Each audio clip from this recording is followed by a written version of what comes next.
Wonderful things about working in the region is the real sense of opportunity that exists in places like the Abu Dhabi Media Company. For me personally, it's meant I've been able to build and design a news program from scratch. People like Hassan Fasser and Martin Newland have been able to launch a newspaper. And beyond Inside the National and the National, there's so many other things going on in the Abu Dhabi Media Company and throughout this region. So we've got together some of the leading lights in the media in the Middle East. They're here. I'm going to point out one in particular, Kareem Sarkis, who's my boss. Please be very nice to him in particular. Our guide for this is Gabriel Shaheen. He runs the Mideast practice for Booz & Company, and he's based in Dubai. Thank you very much. Good morning, everyone. Very delighted to moderate this closing session for the Abu Dhabi Media Summit. Our focus will be on the media sector in the Middle East. The way we define Middle East is the extended region, including the Gulf, Egypt, which is a very promising market, and some North African countries. The Middle East market in media witnessed strong growth over the last 5 to 6 years, with an annual growth of 20+% across the different media properties. The estimated size of the sector is close to $3 billion. That's based on the research that is publicly available.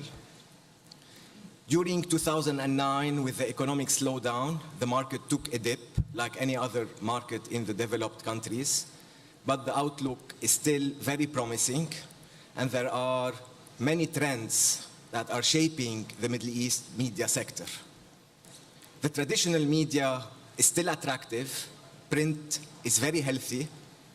Outdoor went through ups and downs because of the real estate boom and the auto sector downturn.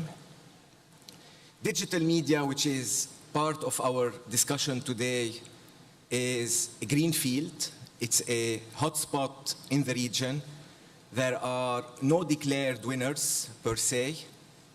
The size of the digital market is around $100 million, started growing at around 40% per year over the last 2 years. The digital market, if we look at the online advertising, including mobile, is estimated to reach the size of the TV pan-Arab ad spend, which is close to $1 billion if you include the pan-Arab ad spend and the ad spend in Egypt. There are no declared winners, and that will be one of our topics today. It's important to note that the region has strong fundamentals, socio-economic fundamentals.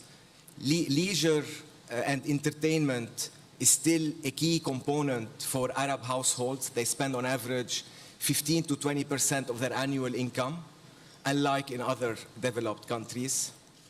And we are witnessing a shift in more of a regionalization of media that is not local anymore, especially when we talk about new media.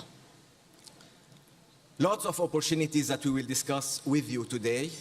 The focus of our dialogue will be on 3 key questions.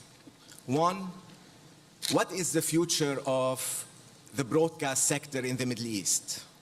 474 channels according to the last consensus in March 2009. Highly fragmented, 5 controlling groups managing 70% of the ad spend. Very low ad spend per capita, which is close to $3 compared to $100 in developed countries. Where do we go from there? Second topic, who will be the winner in digital media? Digital media is a green field. There are no declared winners in the region today. Global players are still capturing the majority of the traffic. Facebook has more than 10 million users. Telco operators are active. Traditional media owners are also active in this area. So we will have a dialogue around this topic. Third, what are the opportunities for the international investors in the Middle East media sector? So in order to address these three questions, we have very distinguished executives with us that I will introduce. Ali Al-Ahmad is the Group Chief Strategy Officer for Etisalat. Before joining Etisalat, Ali also managed Abu Dhabi channel for 6 or 7 years. Sam Burnett is the COO and General Manager for the MBC Group, our flagship group in the Middle East. Youssef Al-Mugharbel, he is the President of Digital Media for the Rotana Group. Rotana is one of the most integrated media player in the region with an invaluable library for Arabic movies and artists. Karim Sarkis is the Executive Director Broadcast for the Abu Dhabi Media Company. And last but not least, Osman Sultan, who is the CEO of Du, the second integrated telecom operators in the United Arab Emirates. And Osman also has been nominated for, has also got the Middle East, Northern Africa Crystal Award for the Best Media Person of the Year last year for his contribution to media and to brand building activities. So let's go to our first topic, which is the future of the Middle East broadcast sector. The Middle East broadcast sector is very unique in the region. 474 channels, small pie, 5 groups in the GCC controlling 70% of audience share, 4 groups in Egypt controlling 65% of the audience share.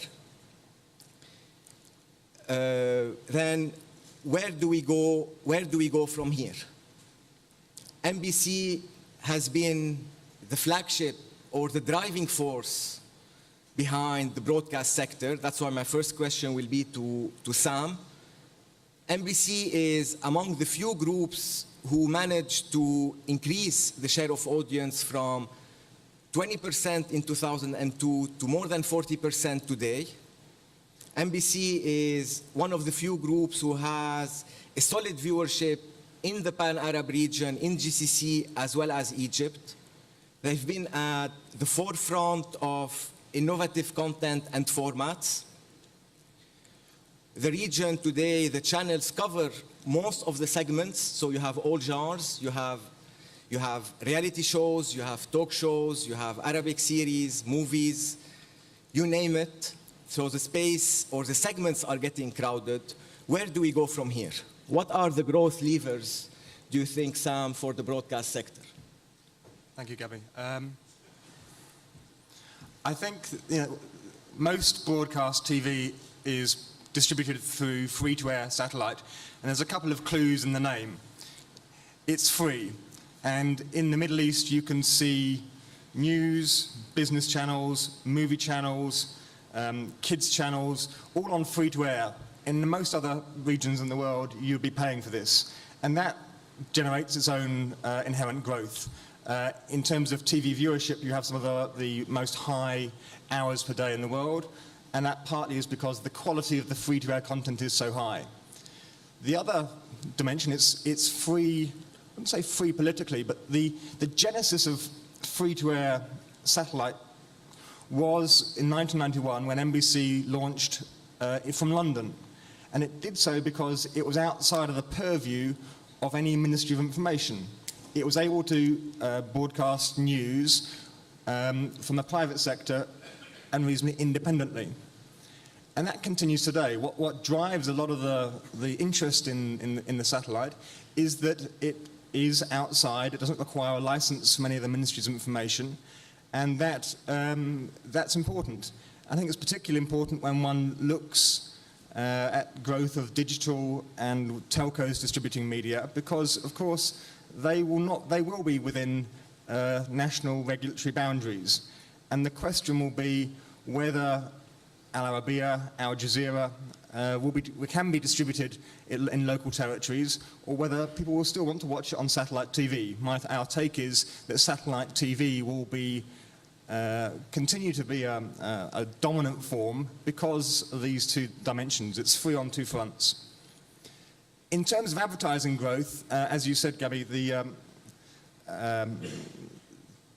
advertising spend per capita is something like 5 times lower than it should be compared to other countries of similar income. And so there's a great latent potential to expand. And based on the inherent strength of many of the local economies and the fact that advertising is pro-cyclical, as long as the Middle East is doing well, then the advertising market will continue to grow. Our take is at 15 or 20% a year. One of the constraints is, again, going back to the satellite, you pump your channels up onto a satellite and it covers from Morocco straight through to Iraq. And so everybody sees one feed. That constrains the advertising market in a certain way because in NBC's example, we're only able to get the budgets essentially for the Saudi market and some apart from Egypt. But there are plenty of other people watching around the Middle East and we're not monetizing those eyeballs. Not making a party political point, but we get 106 million viewers a day on one of our channels. I'm sure the other TVs get equally, they get large numbers of viewers from across the Middle East, but they're only able to monetize a small number of those. There's potentially 2 solutions to this. One could be a technical one, where the satellites launch spot beams, as you'd see in the US, so you can start distinguishing different feeds on different countries, and then you can start selling advertising more credibly in different countries. Or we'll see a move to some more regionally based channels and regionally based content targeting countries in particular, and that could also help tackle the new advertising. Okay, great. Karim, you manage the broadcast sector for Abu Dhabi Media Company. Abu Dhabi channel used to be one of the top 5 channels in the region. Following the corporatization and the restructuring of the group, you were the lead behind the new identity and the new brands for Abu Dhabi Media Company media properties. Where do you see the growth? Okay, I think if you look at all the figures and the indicators that we have, it's definitely a story about potential growth, the size of the population, the relatively young age. You keep hearing 50% under 25, mobile penetration is very high, smartphone 3G is very high, internet growth 50% over the next 4 years in terms of revenues. Still also traditional media growing. The mentioned figure that on a GDP comparison basis, yes, this market is currently today, never mind the growth, today it is 4 to 5 to 6 times undervalued. That all is a positive potential. However, there are a lot of threats and there are a lot of things and mechanisms that we have and facts about our industry that mean that we possibly may not actually achieve this growth. Reason being is that today, even if we achieve all those figures and growth in figures in the advertising sector, there is no business model for television. We are all, whether we admit it or not, one way or another, either state-backed, private, very wealthy individual-backed, and a lot of companies that say that they're profitable. If you look back at how long they lost money before they became profitable, in no commercial environment would anyone have stayed that long in the game if they didn't have the subsidy aspect of it. So there are a lot of inherent failures in the model of television and that need to be fixed. If they are fixed, and this is not something that a single player can do, if they are fixed, then yes, we can take advantage of this growth. The second potential and also combined threat is the digital aspect of things. We all, I was having a friendly exchange with somebody at the beginning of the session when they came into the room and they described everyone as, oh, this is a room full of old media people. And to some extent, yes, it is. But in our part of the world, the ecosystem, the funding ecosystem that allows a couple of guys in a garage to come up with a brilliant idea and then have angel funding or VC funding come into play and turn it into the next big thing, doesn't really exist. If the old media don't get it, or we don't start looking at the potential of digital and try to find the innovation that's coming up in the new on this front and encourage it and embrace it, I'm not talking at the level of an individual company, at the level of a region, we may actually just miss the boat altogether. So there is a potential for growth. We have to fix a lot of things. We have to get the value that we need, that we deserve, I think, for the quality that we're putting. I think NBC is a great example of a group that has pushed the boundaries on the quality of what's out there. Abu Dhabi with the rejuvenation has done the same thing. Rotana is doing a lot, especially with the original content they create. And there's a lot of original content that we are creating, but we're not getting value for it today. Today we are effectively paying advertisers to sell their product on our channels. So the growth, yes, will come from the demographics, will come from an increasing of the pie, but there are inherent weaknesses that also need to be adjusted so this growth can actually lead to a viable business model. We cannot continue with television or broadcasting in the Middle East to be seen only as a state-funded or quasi-public. You're raising a good point about the business model for the Middle East broadcasters. If we look at the key groups that control the audience today, they have on average 5 to 7 channels. But if we dive deeper into this portfolio, you will see that some properties, some media properties on a standalone basis are profitable. So if we take the example of Al Hayat in Egypt, just launched 2 years ago with a phenomenal viewership and audience. Fox Movies and Fox Series, although they are recently introduced in the market, they have also a success story in Egypt. So my next question is, when we talk about the business model, Yusuf, maybe you want to input on that. Rotana is the owner, is a highly integrated media company. You own a big library of movies and audio and artists.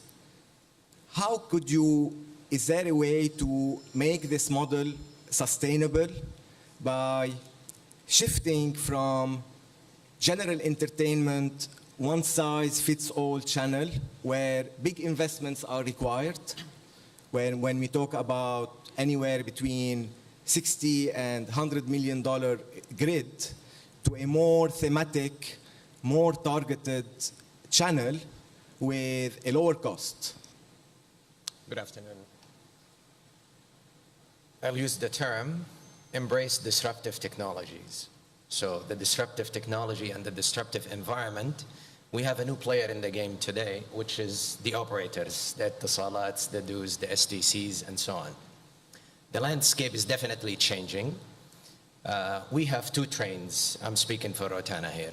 One train is the broadcasting sector, and then the other train is the new media sector. The new media sector where we are monetizing our content channels, including the artists, into the new media side of the business.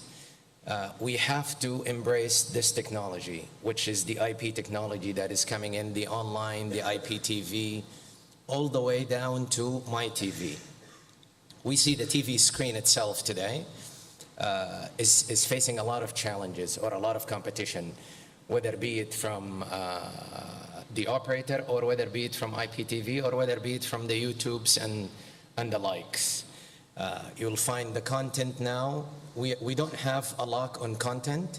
The user-generated content is really taken the world by surprise. I think I've heard yesterday or the day before yesterday, there is 9 billion pieces of high-definition TV content out there. Now, that's a lot of content. Last year on YouTube, for example, the #1 clip was not produced by a company. It was produced by 2 individuals that got married, and they had Chris Brown's music for their wedding. That was the #1 clip, 54 million viewers. Now, if you translate that into TV, that's a lot of money. And by the way, Sam, you have 160 viewers. We have million. We have 170, just so to say that. No, just kidding. So we see user-generated content is an area which will grow. We see specific content that you will put aside for high-definition TV, for 3D, that is coming up, and I believe that will skip high definition. TV will not go through the full fledged of high definition. I think we'll see the 3D production coming soon to the market. So the screen itself faces a lot of competition. We are proceeding that way, but at the same time, we are also cannibalizing ourselves. Cannibalizing ourselves in terms of the physical assets that we have, especially with the music, where we are going fully digital. And at the same time, we are monetizing the content itself from the TV screen also parallelly in all the other aspects that we have, whether it be it with the operators or whether it be it going directly to the digital world itself, as we are doing with the video on demand recently. Can I just respond to a couple of those points? Kareem said that the business model is not working in Middle East TV, and I'd argue that it is. If you get the ratings, then you get the money, and NBC is profitable, and we've been profitable for 6 years. So there are profitable private sector media companies. What I would say is there is a huge amount of non-commercial investment, and that is extremely destructive for the market. It tends to crowd out private sector investment, and as with the case of easy debt leading to property bubbles, if you have huge amounts of non-commercial money bidding up the prices of assets, then you are going to destroy the market. I think Rupert Murdoch talked about a light touch the best approach for governments is to have a light touch on the market. Well, I think in the Middle East, governments have a supersized touch, and that's not healthy. If you look at the prices of content or salaries or any of the component inputs that we use, they're being bid up because people are putting in non-commercial money, and that's destructive. Other people can talk about their own governments, I'll talk about mine. The BBC decided to launch BBC Arabic. So I think they put $60 million in, which is about 10% of the total advertising market to launch BBC Arabic. And in order to do that, they recruited 20 people from Arabia and another 50 others, but 20 people from Arabia who we'd been training for 5 years, whisked them off to London, and BBC Arabic is not in the top 75 stations. Nobody's watching it, but it's actually attracting a lot of the revenue. And that's destructive, because a lot of the bigger companies here are putting a lot of money into investing on a commercial basis, and it's being filtered away because of essentially unhelpful investment. Okay. Kareem. So it's getting interesting, right? A couple of points. I'll start with the digital one because it's a bit less interesting as far as the response. But on the digital side, what's really interesting about the Middle East is that everywhere else around the world, fragmentation and digital and the fact that content is being consumed over 3 screens and the impact of mobile is seen as a threat. I think in the Middle East, it's actually an opportunity, because this one satellite that we're all on is nonsense. There is no single Arab market called Morocco to Iran. These are not the same people just because they speak the same language. There are genres of content that could apply easily across all, but being on one satellite, being received by more than 24 countries, but effectively only making money because of, we'll call them ratings in quotes now, that you get from one country called Saudi Arabia, and then based on that, your entire success or not is decided, is just not logical. There are digital, I think, is an opportunity because it will because it will fragment the audience. It will allow us to go back and address individual markets and extract value from those individual markets based on measurable performance. The one threat to digital is if we take the same undervalued approach and monopolistic approach in terms of how it's sold and bought that exists today in current television and apply it to digital, then good luck to digital taking off, because there won't be any money there either. If you look at how much money is being pumped into television, and in the Arab world, and we're sitting here on a panel that maybe doesn't quite represent the Maghreb countries, but they're also quite substantial. But big markets like Egypt, like Saudi Arabia, UAE, and so on, you add them together, I think 15 countries are almost 85% of the population in this 320 million. The amount of money that's going in is much, much bigger than the amount of money coming out. And it's not to say, because it's all going back to the second point. I think, yes, NBC, we can't fault your performance and we can't fault the fact that you are making money. I would say that NBC would not have survived from 1991 to 6 years ago to make money if it was not supported by, one way or another, by a government. whether we want to admit that or not. I'd say today I think the news operations of everybody are not designed to be for-profit operations. They are designed to be operations that go and achieve a political agenda, all players included. And this is not anything wrong. I think this is part of the role of that media, but we have to be honest about it. I think ratings are a word that I was told, let's not bring this up because it's an old debate, but ratings are a bit of a sham in our part of the world. They are based on a methodology that is at best antiquated. They do not cover all the markets. They're basically not doing the job that they're supposed to do. Vietnam has 20-year-old people meter technology, and we're still talking about it. So we don't really know. Every press release coming out, and we include ourselves in this, comes out from any media group, and they say, we are #1. According to what standard? Nobody can prove that they're #1. And you cannot say, because I'm #1 in Saudi Arabia, I'm #1 in the Arab world. And the language is very different. If you look at what happens in the US, when channels talk about their performance, they say, we're #1 with 18 to 24-year-olds on Thursday nights. We're #1 with women. We're #1 with the Hispanic population in Florida. That's a claim you can make. We don't have this kind of assessment. We don't have this level of data. We don't have this granularity. We're just basically making claims based on very, very high level and extremely inaccurate and non-representative data. So, reality today is we do lack common currency. We do lack reliable measurement system, but this is reality, and that's how advertisers allocate their budgets across media.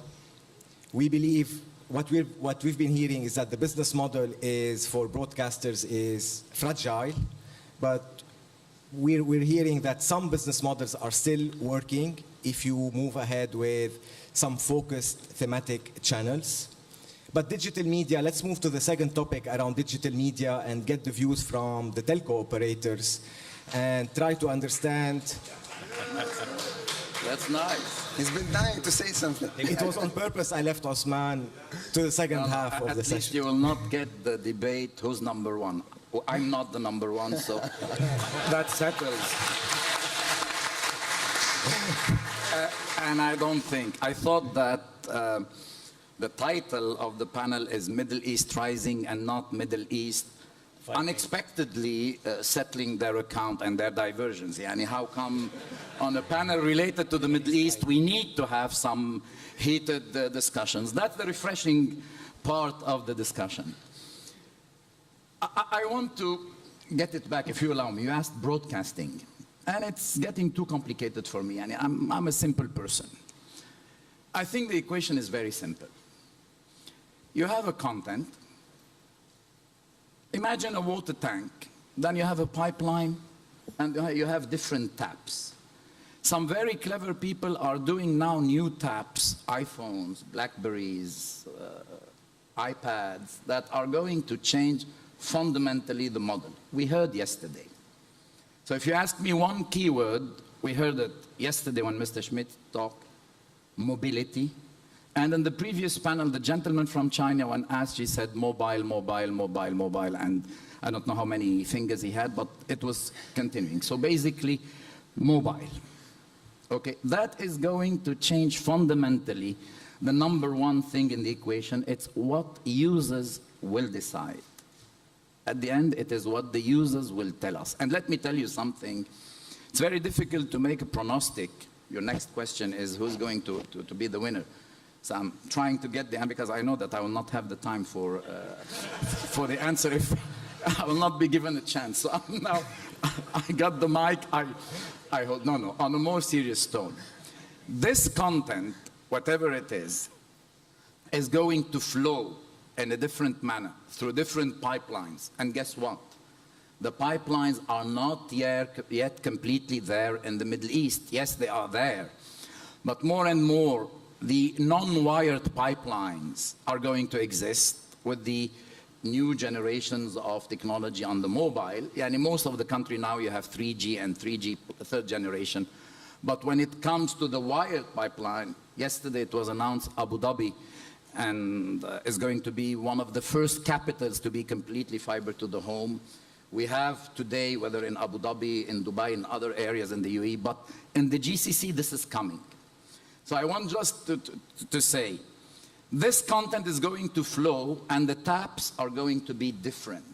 Today we have 3 screens in our lives, the mobile, be it a mobile like that or a larger one, our computer, and the TV. And this content is going to flow seamlessly between the 3. Now, I don't know how, I don't know what's the technology, but we can see that more and more we are doing things that we used to do on one screen. 5 years ago, I didn't used to consult my email on my mobile. Now we're doing this all the time. It becomes something we take for granted. Like the mobility story, the broadband, if you use our jargon story, is going to become a granted thing. We heard it yesterday by Mr. Schmidt. He was very clear. I believe we need to express an act of faith. And if we're talking the Middle East specifically, I think we need to do everything we can, because a lot of the things that will give opportunities to the young people in this part of the world will be to create the enablers, not to say, oh, this is the picture, this is how the picture is going to look like, because nobody knows how the picture is going to look like. We need to have the enablers to be able to listen, to discover, and to put the things in action. And guess what? The customers, and they're not even in this room, because the customers are the people who are my young children, 5, 7, 10, are the next generation of customers, because they grew up since the day they were born with this. It's not even us that are going to know what are the killer applications, be it for content or be it for lifestyle and day-to-day applications. So What should the Middle East telecom operators do to enable the digital experience? Drop their prices. Probably, but that's not okay. Our customers are telling us we need more and more capacity. Why? Because the customers are starting to use their iPhones and their Blackberries, and they want more and more sophisticated content, and they want to access on their mobile YouTube with videos, etc. Tomorrow they want some more high definition, and one day 3D. Fair enough. That's the way it's going. The pipeline needs to be bigger and bigger. Who's putting the investment for this pipeline? Us. Who has today the ability to monetize this? Not us. The over-the-top players, the Google, Facebook, YouTube of this world have the audience, and we are threatened to become just a commodity pipeline. So we have to live with that. We have to encourage our ability to move to put some value-added services. Are we going to succeed? I don't know. We have to try. One question before we open it to the audience is really to Ali. How should the telecom operator access content in the context of where the content is scarce in the region? There is no relevant, unique content. Should telecom operators get into content production? Should they partner with content providers? Should they do any other form of partnership in order to access this scarce resource in the region?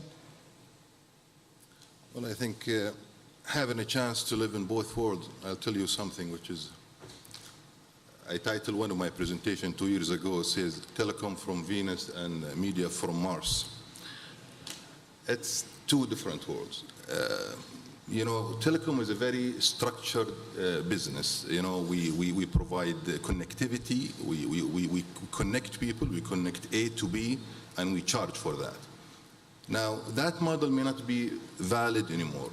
We see everybody talking about, you know, dump pipes, what you're going to put in your pipes. That's a big question. We won't be able to do it ourselves, that's a fact. But what we need from the media partners, it is not only a matter of creativity, we need commercial creativity. You know, a lot of, I agree with Kareem, you know, a lot of media owners around the Arab world, it is not based on return on investment. Now, telco is not that. You know, telcos, basically, if we invest in something, we need to see what is the return on investment. Etisalat invested 5 billion dirham in UAE for connecting the entire countries by the end of next year.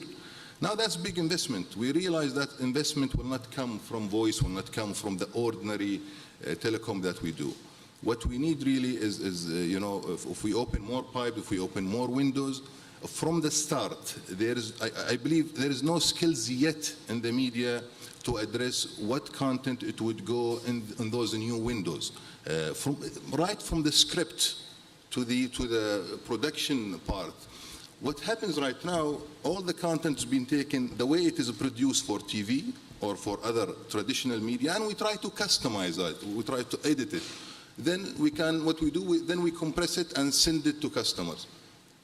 That will not make a viable business case. We need to address it from bigger perspective. We need to grow it. We need to have the digital experience for customer to feel the difference on it. We invested. Salat, for example, available in UAE, Saudi, and Masr. Those are the biggest three markets. If there is only one application hits, that covers the three biggest markets in the entire Arab world. Now that's what we need, is the synergy, and you need also size when it comes to telecom, how many customers you are covering, because you're not going to make it based on connectivity wise. You need to give more value for customer, so they will see the value for their money. We're running a bit out of time. Maybe some questions from the audience before we will conclude. I want first to disagree on, because I think it's an important, to disagree on the point that you mentioned, Gabi, it's that content is a scarce resource. Yesterday we have been told that in 2 years, the entire content that was created since the beginning of humanity is now generated. I think we forget this, and I think we look at content with a monolithic point of view. I want to ask a question. Does Google has any copyright? No. I don't think so. Does Facebook or YouTube have the copyright power or the digital content power? It's not in the same business, and these are now the big names. So for us, when we speak that content is a scarce resource, no. Everyone now can be a broadcaster. Everyone now can be a publisher, except specific content that has the reliability, that has the quality, that has the expensive content. This will become more and more a value content, a value commodity that will be in this value chain. But both will come. And yesterday there was a question that I think was not treated. How do you protect things that are more done for mass editing in terms of, I know that this is a theme more and more inherent to the digital world, but I think you need to cover this in the value chain. So I disagree on the fact that content is more and more a scarce resource. Okay, can we take a couple of questions from the audience, please? My name is Sharik Faraz. This question is regarding a comment from the panel saying that 5 or 6 groups have 70% of the audience in the market, which is not uncommon given the global scenario. I mean, media industries have a very hourglass structure, whereas 5 to 6 groups have the command of the majority of audience. Different factors, maybe because of the monetary factors, maybe they have a command of different aspects of the value chain. My question to the panel here is that this market currently has 450 plus channels. What do you see the future of these channels? I.e., for sure, most of the players will go out of the market. Is it something good for the I don't know, for the multiplicity of voices, or how do you see the coming trend? Thank you. Maybe Karim, would you like to take this question about the future of the broadcast sector in the Middle East? Are we going to see more competition, or are we going to see some kind of rationalization or some kind of consolidation in the market? Okay, I don't know if I can predict it exactly, so I won't try, but usually competition is always increasing and not decreasing. I think the numbers of channels is a bit of a misnomer. Yes, there's a lot of channels, but actually once you go beyond number 20, the rest of them don't matter. And it's not the same as with the fragmentation on a cable system where you have to choose out of 55. Viewers don't normally go through every single one of the 450 channels to decide what they want. They stick with 12, 15 at most. And maybe that's where this comment is coming from. The future, though, is, and I think if we go back to the point that Tosman is making, and that was made before, it's not in the broadcast model, it's in the content creation model. If we agree that broadband and new technology and fragmentation is all a certainty, and that the Googles of this world are basically going to own the links to this future young generation that's coming up, or the telcos are going to own the pipes, then really the only thing that's left to do in the broadcast sense is to have content to put through all these different channels. It's the companies that are creating the content and that understand that today it no longer makes sense to say I'm a television station and I'm a radio station and no, I'm a newspaper. And they start looking at their content as something that they create and then propagate across all these different mediums. Those are the ones that will grow and benefit from all this potential that's out there. So we're talking about a change in the business model from being a pure broadcaster or distributor to a content provider. Correct. One question. Hello, my name is Wael. I own a company called Kharabish. We create Arabic content, cartoon content. My question is for media. Basically, as a content creator, we always face a fierce competition from countries like America and China and Japan. They produced a huge amount of content, and we want to, and you know, if you want to produce high quality content for the Arab region, this means that you want to spend more money. But for example, when we approach big media, they always say, why do I need to spend money on production while I can get a high quality products from outside and I can dub it and then sell it, okay, or broadcast it. And for example, if I want to create a series that would cost me 500K, now I can get a higher quality with 10K and I can dub it. So we have a dilemma here. We want the Arab region to create content while we don't support it, or we don't have the proper business model with the traditional media and the young creators and talents in the region. So what do you think about this? Sam. I think the future will get much more attractive for the content producers here. Firstly, local content is by far and away more popular than the imported content. If one looks at the programs on our schedule, Tash Matash, Bainu Bainak, Mahala, I mean, these are all locally produced, aimed at the local audiences, and they're what drive real social phenomena. I mean, this is what gets 50–60% of the population watching it. There is the issue about cheaper local content coming in, but what one's going to find is with the increasing competition, the imported content is being pushed up in price as well. So now as we look at things, if one looks at a series, an episode of a series versus the cost of producing an episode, they're getting similar. So when that equation equals out, for sure, the local content is going to be much more attractive to use. One last question, and then we need to conclude the session. Please. Ashraf Fouad from Abu Dhabi Media. I want to thank, of course, all of the gentlemen for defending their positions and their companies and waving the flag and their business model very effectively. But I think Ali got his finger on it, and I hope it could be one of the solutions. And I want to ask, is there a way for us to, being old media and a consumer of new media all the time, like most of us here, is there a way for us to have a partnership between what we call old and new, so that we produce content designed for the new media and set up these companies from now, instead of wait like other gentlemen and buy it from non-Arab providers and translate it and dub it and all that from the origin? Or are there other solutions you are looking at to make money, of course? Thank you. Ali, maybe you want to take that. I think it's naturally would help if there is production on the traditional screens. Then it goes to the new media. You capitalize on the success of it, but it doesn't have to be that way. Right now there is so much production would go online first. It can go online, then it goes to the traditional media as well. For us, it's very important to encourage company like the gentleman over there that it will come up. Creativity is not only restricted to the media companies. And I think telecom operators, with the new windows available right now, it's like we have become media owner as well. We own windows that reach customers. and that's all what it counts.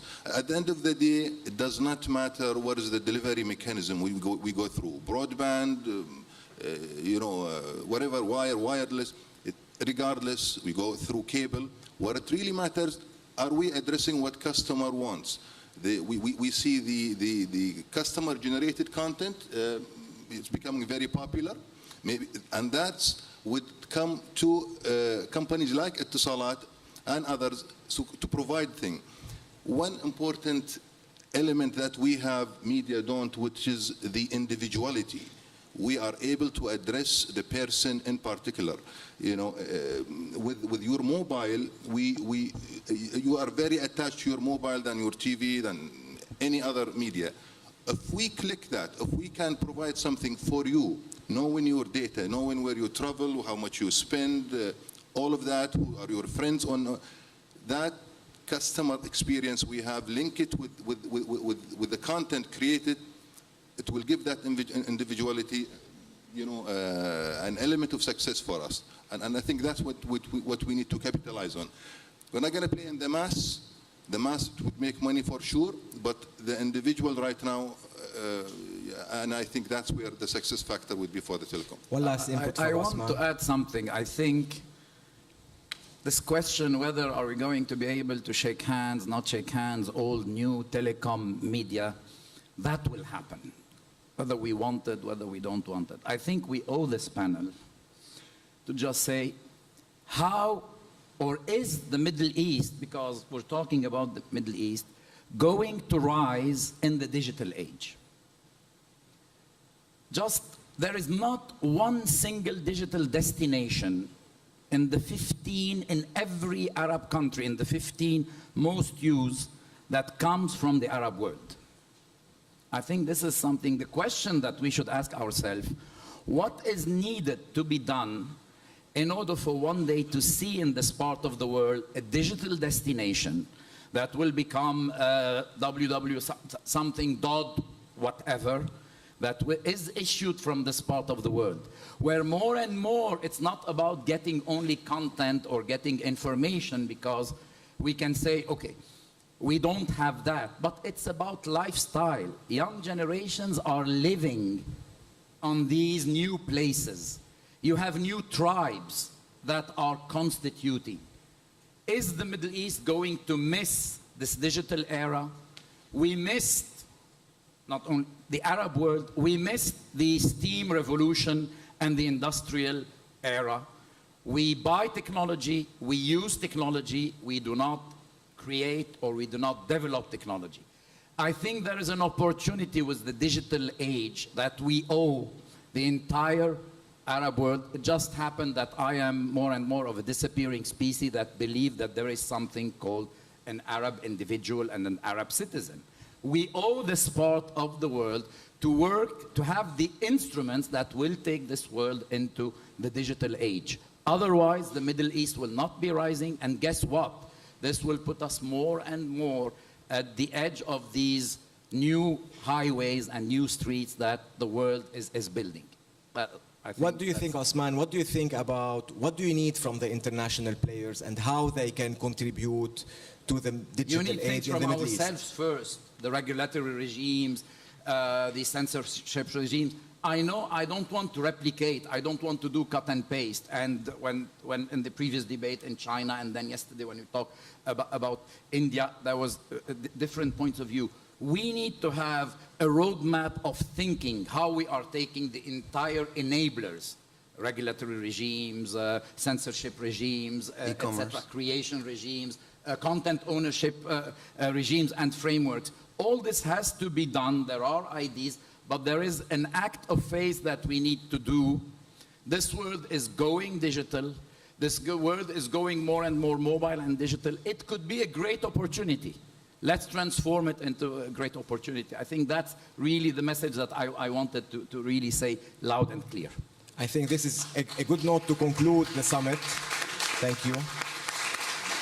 Just to recap, the highlights of this topic, although I had many topics on the agenda, but the key highlight is digital media. Digital media is a hotspot in the region. There are plenty of opportunities. The potential is phenomenal. There are many challenges ahead of all of us, being media owners, being telecom operators, or new young entrepreneurs. So there are plenty of opportunities, and the international community would definitely have a key role to play in this area. So on that note, I would conclude this session. Thank you very much.